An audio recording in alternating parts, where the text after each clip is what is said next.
Question लेकर तैयार है। उससे पूर्व चलते हैं हमारे राष्ट्रीय उपाध्यक्ष श्री मक्खन किशोर जी को, उनसे गणेश जी के बारे में कुछ विशेष ज्ञान लेते हैं। जी मक्खन किशोर जी, आपकी आवाज नहीं आ रही है। नमस्कार, प्रणाम। प्रणाम आपको। गणेश जी भारतीय जीवन के, हमारे सभी समाज के एक प्रमुख देवता, प्रथम देवता ऐसा माना जाता है। वो विघ्न विनाशक हैं, रिद्धि सिद्धि के दाता हैं, धन धान्य में वृद्धि करने वाले हैं। और उनका एक प्रारंभ का सबसे बड़ा संकेत, सबसे बड़ा संदेश जो था, वो था माता पिता के प्रति अटूट श्रद्धा, पूर्ण विश्वास। आपको घटना सारी याद है। उन्होंने जब बहुत बड़ी कठिनाई, ऐसा कहते हैं ना, जब बहुत बड़ी कठिनाई आए, परेशानी आए, ये कार्य मैं कैसे करूंगा, तो माता पिता के शरण में चले जाना। उनके साथ ब्रह्म चक्कर काटा तो वो विश्व विजेता हो गए। तो एक बहुत बड़ा संदेश हमको उनके जीवन से मिलता है कि जिस घर में माता पिता के प्रति अटूट श्रद्धा होती है, अटूट विश्वास होता है, उसमें उसमें बच्चे का मान बढ़ता है। ऐसा नहीं कि आपने अपने माता पिता का आदर किया तो आपका आदर कम हो गया, उनका आदर बढ़ गया, ऐसा नहीं है।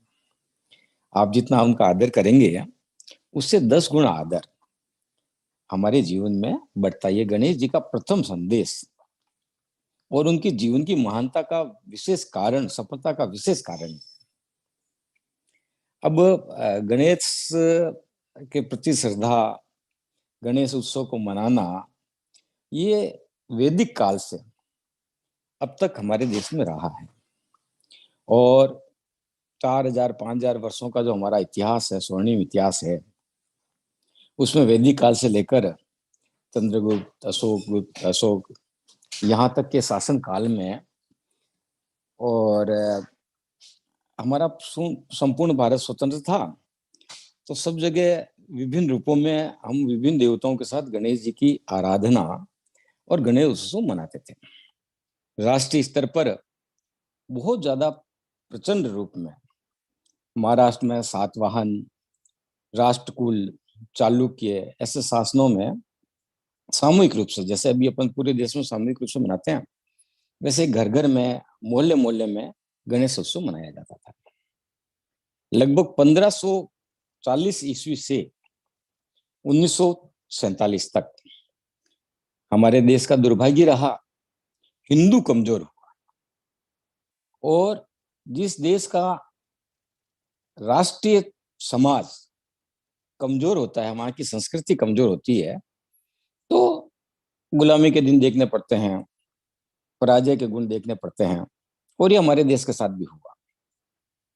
तो हमारे अनेक महापुरुषों ने स्वाधीनता संग्राम तो लड़ा ही, लेकिन देश के अंदर संस्कृति की पुनर्स्थापना हो, अपनी संस्कृति के प्रति स्वाभिमान जगे।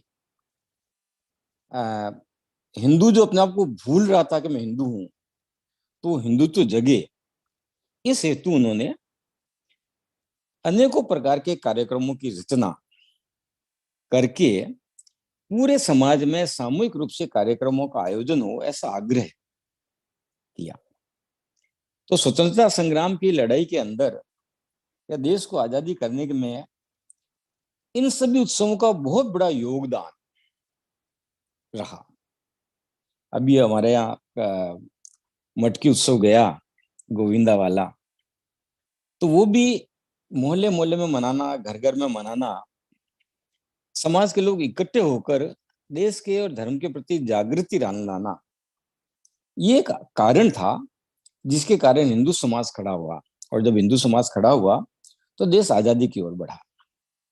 इसी तरह आपने नाम सुना होगा विनायक दामोदर सावरकर, और एक कवि गोविंद करके बहुत बड़े कवि हुए, उन्होंने नासिक के अंदर मित्र मेला नामक एक संस्था बनाई और उस संस्था के माध्यम से पूरे महाराष्ट्र में लोगों को आग्रह किया कि गणेश उत्सव को बहुत धूमधाम के साथ मनाया जाए। पूजा का भाव, समर्पण का भाव तो था ही, लेकिन इसके साथ साथ देश के अंदर नव चेतना जागृत हो, हिंदुत्व का भाव जागृत हो, हिंदू संगठित हो। ये कार्य प्रारंभ हुआ और इस कार्य को लोकमान्य तिलक ने बड़े आग्रह के साथ इस कार्य को बढ़ाया और आज तो केवल महाराष्ट्र में नहीं, हर देश के अंदर ये जो 10 दिन है वो पूरा देश भक्ति में होता है। गणेश वंदना के साथ हिंदुत्व के प्रति हमारा स्वाभिमान, हमारा समाज संगठित होता है। तो ये हमारे ये जो 400 वर्षों का कालखंड रहा, उसमें 2-3 कार्यक्रम हमारे बड़े चिंतकों ने, समाज सुधारकों ने, और यह कहना चाहिए कि राष्ट्र प्रेमियों ने हमको दिए, जिसमें गणेश उत्सव है, कृष्ण का जन्मोत्सव है, गोविंदा वाला कार्यक्रम, गुजरात के गरबे हैं। इन सब आयोजनों के पीछे प्रमुख उद्देश्य ये था कि हमारा पूरा समाज संगठित हो, समाज साथ में आए और पूरे देश के अंदर एक अपनत्व की, राष्ट्र के प्रति स्वाभिमान की मनोवृत्ति जागृत हो। और इस नाते से जैसे जैसे गणेश उत्सव की धूम, गणेश उत्सव का व्यापक प्रचार, व्यापकता बढ़ी, वैसे वैसे देश के अंदर स्वाधीनता के प्रति, हिंदुत्व के प्रति प्रेम ऐसा बढ़ा। तो मैं ये कह सकता हूं कि गणेश उत्सव देश को आजाद कराने का एक माध्यम बना, क्योंकि जब भी हमारे यहाँ पर जब समस्या, मतलब गुलामी का कारण लोगों ने समझा, हमारे तपस्वियों ने, मनीषियों ने इसका जब विश्लेषण किया, तो ये पाया कि जब हिंदू ने अपना हिंदुत्व छोड़ा, सांस्कृतिक मान्यताओं को छोड़ा और धर्म के प्रति जो दृढ़ता होनी चाहिए, जो कट्टरता होनी चाहिए, जो स्वाभिमान होना चाहिए, उसको जब छोड़ा और सब लोग निजी स्वार्थ में, निजी कार्यों में लग गए, आपसी वैमनस्य से बढ़ा, आपसी प्रेम नहीं बढ़ा, तब देश की स्थिति हुई। तो उसको वापस जागृत करने के लिए, राष्ट्रीयता की जागरण करने के लिए, और सांस्कृतिक उत्थान जब भी होता है तो स्वाभाविक रूप से राष्ट्रीय उत्थान भी होता है। तो ये मैंने वर्तमान काल में जो गणेश उत्सव है, मनाया जाता है, उसके बारे में 2 शब्द कहने का प्रयास किया है। अब गणेश जी की का एक जो स्वरूप है वो भी हमारे लिए बड़ा प्रेरणादायक स्वरूप है। आप सबको जानकारी है, अलग अलग भजनों में आया है, पर छोटी सी 2 मिनट में आपको देना चाहूंगा कि गणेश जी का जो स्वरूप बनाया है, अब बहुत छोटी छोटी आंखें, इससे हमको प्रेरणा मिलती है कि हमारे जीवन में एकाग्रता, हमारी सूक्ष्म दृष्टि ऐसी रहे, ये हमें प्रेरणा मिले। बड़े बड़े कान, अब देखो जो बहुत अच्छा श्रोता होता है वो लोगों का दिल जीतता है। बहुत अच्छा भाषण देना एक कला है, लेकिन लोगों को सुनना, समझना, ये व्यक्ति की सबसे बड़ी विशेषता है। आप 4 लोगों के बीच में बैठो, आप बोलते जाओ, बोलते जाओ, बोलते जाओ, दूसरे लोग बोर होकर चले जाएंगे, लेकिन आप कोई बोल रहा है और उसको तल्लीनता से सुनते हैं, एक श्रेष्ठ श्रोता के नाते आप, अगर आपका अभिनय रहता है तो उसके प्रति आपका भाव स्नेह का बढ़ता है। ऐसे ही बड़े कान शक्ति का प्रतीक है। जिन भी बच्चों के कान बड़े होते हैं वो शक्तिशाली होते हैं, ऐसा फिजियोथेरेपी साइंस भी कहती है। फिर छोटा मुंह यानी कम बोलना, मितभाषी होना, लोगों को ज्यादा सुनना और स्वयं कम बोलना, ये हमें प्रेरणा मिलती है। मस्तिष्क उनका बहुत चौड़ा, ललाट बड़ी, तो ये बुद्धिमत्ता का प्रतीक है। लंबी सूंड, अपन कहते हैं ना कोई आदमी आने वाले संकट को तुरंत सूंघ लेता है।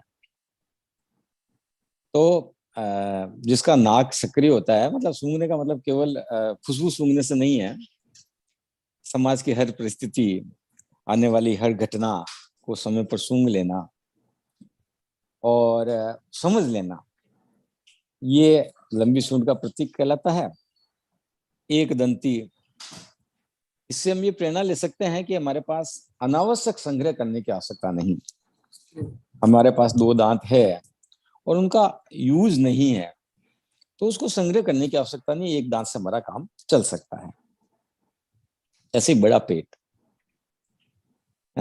हर बात को पचा लेना,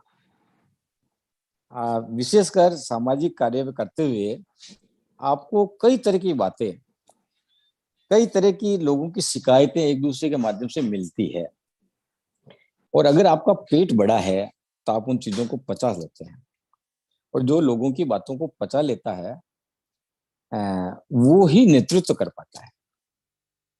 ऐसे उनके हाथ में कुल्हाड़ी है, तो कुल्हाड़ी का यानी सभी बंधनों से मुक्ति पाने का संदेश। किसी भी तरह का संकट हो, किसी के भी तरह की समस्या हो, और देश गुलामी की किसी भी जंजीरों में बंधा हुआ हो, वो कुल्हाड़ी उन जंजीरों को काटने का काम करती है। तो दूसरे हाथ में रस्सी, रस्सी यानी अनुशासन। जीवन में अनुशासन एक प्रमुख चीज है, ये वो संदेश देते हैं। ये सारे गुण आपको पता है, फिर भी स्मरण दिलाने के लिए बता रहा हूं। चूहे की सवारी, चूहा विकारों का स्वरूप माना गया। घर में जब चूहे ज्यादा हो जाते हैं तो घर में समस्या होती है। तो विकारों के ऊपर सवारी करना, हमारे जीवन के अंदर जितने भी विकार है हर व्यक्ति के जीवन में होते हैं, स्वभावतः मनुष्य के अंदर। अब कोई ये कहे कि मैं तो जन्म से ही देवता स्वरूप हूं, मेरे में कोई विकार नहीं है, मेरे में कोई दुर्गुण नहीं है, तो झूठ बोलता है। एक स्वाभाविक प्रक्रिया, एक स्वाभाविक संस्कार है विकारों का होना। लेकिन विकारों के ऊपर जो सवारी कर लेता है, जैसे गणेश जी ने चूहे पर सवारी की, तो वो जीवन को शुद्ध बना सकता है, प्रेरणादायी बना सकता है और सफलता प्राप्त कर सकता है। ऐसे अंत में मोदक प्रिय है, हर परिस्थिति में खुश रहना, मीठा खाना, मीठा बोलना, प्रसन्नता का प्रतीक, खुशियों का प्रतीक, इस प्रकार का जीवन गणेश जी का रहा है। और विशेष रूप से हर कार्यक्रम में, हर धार्मिक उत्सव में हम गणेश जी को प्रथम मनाते हैं। शादी ब्याह में भी प्रथम पत्रिका हम गणेश जी को भेजते हैं, और हमारा विशेष आग्रह रहता है इस प्रकार के सभी गुणों से युक्त, जो माता पिता का परम भक्त, यानी जिसके माता पिता के प्रति गाढ़ श्रद्धा रखने वाला देवता हमारे कार्यक्रम में प्रथम आकर विराजे, उसकी उपस्थिति में हम सारे कार्य संपन्न करें। इसके पीछे भाव यही है कि हमारे जीवन में ये जो संदेश है गणेश के, ये जो गणेश के उपदेश हैं, उनको निरंतर हम धीरे धीरे स्वीकार करना सीखें, उसकी ओर बढ़ें। इतना कहकर मैं गणेश जी के चरणों में सादर वंदन करते हुए अपनी वाणी को विराम देता हूँ। जी बहुत बहुत धन्यवाद भाई साहब आपका। देखिए हमारे जितने भी ग्रंथ हैं उसमें सबसे ग्रंथ को पढ़ने से पहले उसका महात्म्य रहता है, उसको पढ़ना मतलब पहले है। तो वैसे ही हमारा सत्संग है, जो भी पर्व आता है उसका महात्म्य भाई साहब आप अपने सुंदर सूत्रात्मक वाणी के द्वारा कह देते हैं, बहुत सुंदर, ताकि उसके प्रति हमें और जिज्ञासा होती है और जानने की इच्छा होती है।